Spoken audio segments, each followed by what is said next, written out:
दोस्तों बात करें तो जो मोबाइल फोन प्रोसेसर है 2026 में उनकी कहानी काफी ज्यादा अलग हो रही है। मतलब एक एक करके बताता हूँ। यूनी एसओसी जिनको हम बोलते थे यार बिल्कुल ही बेकार प्रोसेसर है, बजट में कौन ही लेगा, 10,000 में मीडियाटेक स्नैपड्रैगन के चिप्स वाले अच्छे बढ़िया फोन मिल रहे तो उन्हें लो। कहानी आज के समय में कि 15,000 रुपए के नीचे यूनी एसओसी ने दोबारा से एंट्री ले ली है और यूनी एसओसी अपने चिप्स को दोबारा से ला रही है। और ये वही चिप्स है जो मार्केट से एक्जैक्टली में गए नहीं थे, जो बेसिकली 7-8 हजार रुपए वाले फोन में जो चीज मिल रही थी वही उठ के 10-12-13 हजार पे पहुंच चुकी है। सीधी बात है, मार्केट पूरी तरीके से फ्लिप हो चुका है। 10-12 हजार रुपए के अंदर अब वो वैल्यू फॉर मनी मिल नहीं रही। और अगर कंपनी मीडियाटेक स्नैपड्रैगन के पास जाएगी तो पुराने 4G चिप्स यहाँ पे चिपका देंगे। तो सीधी बात है 15,000 रुपए के नीचे 5G फोन के लिए यूनी एसओसी ही एक लौता रास्ता बना हुआ है और यूनी एसओसी अपने प्रोसेसर को यहाँ पे डाल रहा है। लेकिन कहानी तो उसके ऊपर और भी ज्यादा इंटरेस्टिंग हो रही है। यानी कि अगर हम लोग बात करें लेटेस्ट जो स्नैपड्रैगन 4 Gen 5 6 Gen 5 लॉन्च करे, जिसके बारे में मैंने ऑलरेडी आपको काफी इंफॉर्मेशन दी थी, तो उसके बारे में पता चल रहा है कि 15 से 20,000 मतलब ऑलमोस्ट 20,000 में स्नैपड्रैगन 4 Gen 5 के फोन यहाँ पे आ सकते हैं और 30,000 रुपए रेंज आ सकती है स्नैपड्रैगन 6 Gen 5 की। अगर ये फोन मार्केट में अगर जब भी लॉन्च होते इन प्रोसेसर्स के साथ, ये कहानी चल रही है।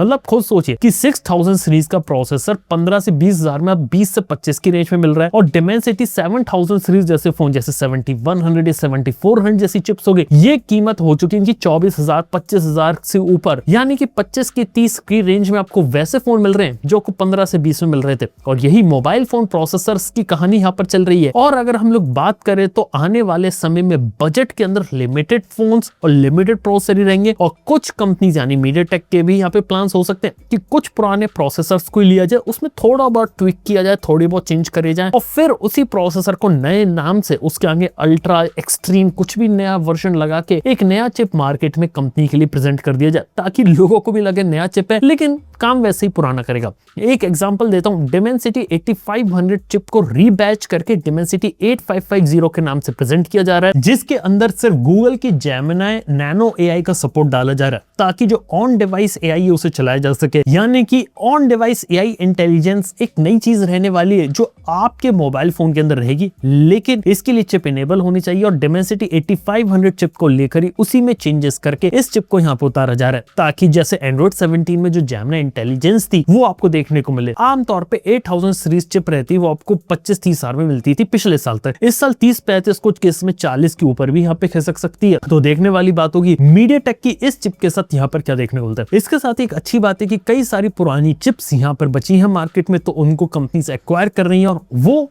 आपको डाल के दे सकते हैं कुछ और फोन्स में जो यहाँ पर हो, जैसे डिमेंसिटी 9500 9500S हो गया। ये कुछ चिप्स जब तक मार्केट में डिमेंसिटी 9600 नहीं आ जाती, ताकि 40,000 50,000 की रेंज में एक फ्लैगशिप किलर जैसा परसेप्शन यहाँ पे क्रिएट किया जा सके। लेकिन इसके साथ प्रॉब्लम वही है कि अगर आप एक अच्छा चिप यूज करोगे तो साथ में आपको LPDDR5X रैम और UFS 4.0 स्टोरेज भी यूज करनी पड़ेगी। अब मार्केट में इन्हीं जो टॉप क्वालिटी रैम और टॉप क्वालिटी स्टोरेज होती है वो हो चुकी है महंगी, जिस वजह से आज के समय में कंपनीज के पास भी मुश्किल है कि कहीं ना कहीं वो कोशिश कर रही है कि मिनिमम रैम यानी कि 8GB रैम वापस ले आए, 256GB स्टोरेज या 8GB रैम 128GB का कोई मॉडल हम लोग निकाल दे जिससे एंट्री लेवल प्राइस सस्ता हो जाए। और अगर आप लोग सोच रहे हो तो 12GB रैम के ऑलरेडी कैप लग चुका है, जहां पहले फोन 16GB रैम या उसके ऊपर भाग रहे थे, अब वो जमाना जा चुका है। ये बात आप समझ जाओ। और हाँ, एक और बात बता सकता हूँ, तो 512GB भी मैक्सिमम स्टोरेज यहाँ पे कंसिडर कर रही है कंपनीज, वो भी अपने किसी प्रीमियम अल्ट्रा फोन के लिए। 1TB भी आप भूल ही जाओ कि यहाँ पे आपको जल्दी से जल्दी देखने को मिलेगी, वो जमाना भी यहाँ पर अब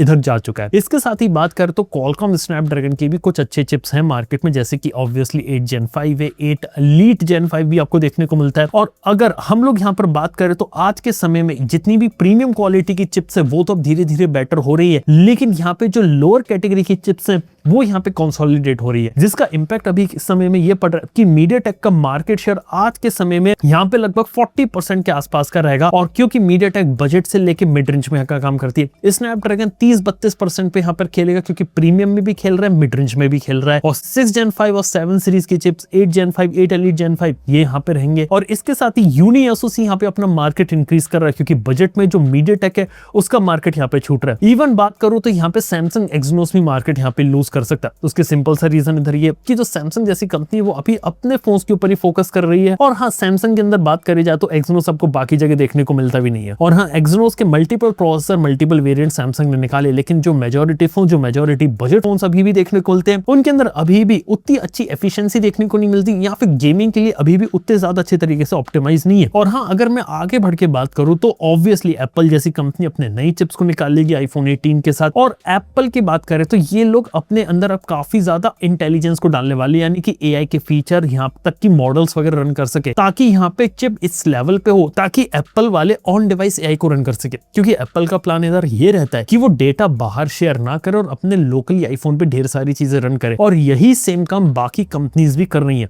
जैसे की बात करें 8 Elite Gen 6 और Gen 6 Pro, ये दो तरीके की चिप्स के बारे में बताया गया, और ये दोनों तरीके की चिप्स इस तरीके से बनाई जा रही है ताकि 8 Elite Gen 6 एक फ्लैगशिप कैटेगरी में रहे, और जो अल्ट्रा फ्लैगशिप लेवल्स होते हैं उनके लिए प्रो चिप यहाँ पर बनाए। क्योंकि जो अल्ट्रा लेवल के फोन होंगे वो ऑलरेडी काफी महंगे होने वाले हैं, और उसके अंदर वो अच्छी क्वालिटी की रैम जैसे LPDDR6 रैम, UFS 5 स्टोरेज, ये सब यूज करेंगे, और उसके अंदर एआई के वो फीचर डाल सकते हैं, एआई का मॉडल रन करने की कैपेबिलिटी डाली जा सकती है स्नैपड्रैगन चिप के थ्रू, जिससे महंगे फोन और अच्छे तरीके से रन करे। ऐसे कुछ फीचर को डाला जाएगा जनरेशन 6 वाले में भी, नॉन प्रो वाले वर्जन में भी, लेकिन उसके लिए परफॉर्मेंस वगैरह रखी जाएगी। एआई वाली प्रायोरिटी के लिए आपको जो महंगे एडवांस चिप्स होते हैं वही देखने को मिलेंगे। इवन मीडियाटेक की बात करें तो ऑलरेडी डिमेंसिटी 9500 के लिए रिस्पॉन्स उन्हें अच्छा मिल रहा है, और ऑलरेडी वो काफी अच्छा काम कर रहा है, लेकिन फ्यूचर में डिमेंसिटी 9600, 9700 पर भी एआई वाला फोकस है। और एक बात बता सकता हूँ, डिमेंसिटी 9600 के लिए already one of the biggest customer मिल चुका है मीडियाटेक को, और वो और कोई नहीं ओपन एआई है। क्योंकि ओपन एआई का जो फोन चैट जीपीटी वाला आने वाला है उसके अंदर डिमेंसिटी 9600 यूज हो रही है, और उस फोन की भी खास बात है कि ओपन एआई चैट जीपीटी का मॉडल अपने फोन के अंदर रन करने वाली है और अलग टाइप का इंटरफेस देने वाली है, जिसके लिए डिमेंसिटी 9600 यहाँ पे तैयार हो रहा है। तो ये भी एक चीज है यहाँ पर देखने वाली। वो यहाँ पे क्या रहता है, कहने की बात है कि बॉटम में देखा जाए तो यहाँ पे यूनी एसओसी वापस आ रहा है। मिड रेंज वाली कैटेगरी में जो 4 Gen 5 6 Gen 5 थे वैसे चिप्स रहेंगे, डिमेंसिटी 6003, 7100, 7400 इस तरीके की चिप्स और रहने वाली है, और अपर मिड रेंज कैटेगरी में 8000 सीरीज होगी। लेकिन यहाँ पे स्नैपड्रैगन की जो 7 सीरीज रहती है, यहाँ तक कि 8 सीरीज की जो नए चिप्स आने वाली है वो यहाँ पे काफी इंटरेस्टिंग रहेगा। लेकिन जो नेक्स्ट जनरेशन की फ्लैगशिप लेवल चिप्स होंगे ये LPDDR6 UFS 5.0 स्टोरेज को सपोर्ट करेंगी, जिसका यूज डेफिनेटली यहाँ पे आपके रेगुलर टास्क में इतना बड़ा इंपैक्ट तो नहीं डालेगा, इवन शायद गेमिंग में भी इतना बड़ा इंपैक्ट ना डाले, लेकिन यहाँ पे जो एआई जो रहती है ना वहां पे इंपैक्ट डाल सकता है। अब देखने वाली बात है कहां पे किधर कहानी यहाँ पे चेंज रहती है और क्या चीजें नहीं देखने को मिलती है। ऑब्वियसली एक्सनोस भी यहाँ पे लगा हुआ है, लेकिन अगर मैं top of the line Exynos को यहाँ पे छोड़ दूं तो आज भी एक्सनोस की कहानी उतनी ज्यादा अच्छी नहीं है। इवन सरप्राइजिंग चीज तो मुझे ये लग रही कि गूगल वाले टेंसर को इंप्रूव कर रहे हैं, मीडियाटेक का 5G मॉडेम ला रहे हैं, और ये कोशिश कर रहे हैं कि सैमसंग से काफी ज्यादा इंडिपेंडेंट रहे और TSMC से फैब्रिकेट करवाएं और अपनी चिप को उस लेवल पे ले जाए 2nm पे फैब्रिकेट करके, जिस कारण से गूगल टेंसर में थोड़ी अच्छी परफॉर्मेंस मिले और वो ऑलरेडी एआई की वो सारी चीजें रन कर ले जो उन्होंने यहाँ पे ऑलरेडी प्रॉमिस करी है। ये भी एक मेजर एडवांटेज गूगल टेंसर के साथ यहाँ पे चल रहा है। और हाँ, TSMC सैमसंग की जो लड़ाई है वो उसके अंदर भी बता सकता हूँ। यहाँ बोला गया है कि जो रेगुलर 3nm वाले जो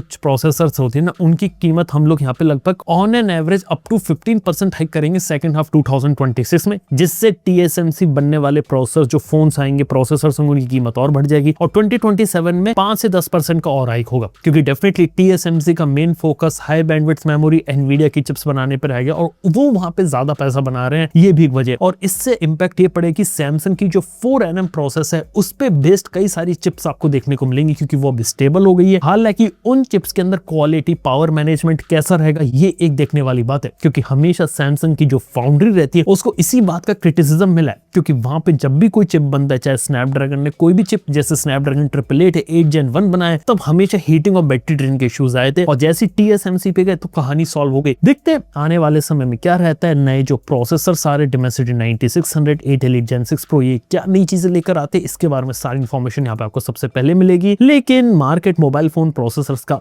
काफी अलग यहाँ पर हो चुका है। उम्मीद करता हूं इन्फॉर्मेशन पसंद आई होगी। 8 Elite Gen 6 Pro का अगर आप फ्यूचर में वीडियो देखना चाहोगे तो चैनल को सब्सक्राइब कर सकते हो। मैं आपको मिलता हूँ अपने नेक्स्ट वीडियो के अंदर। Good bye.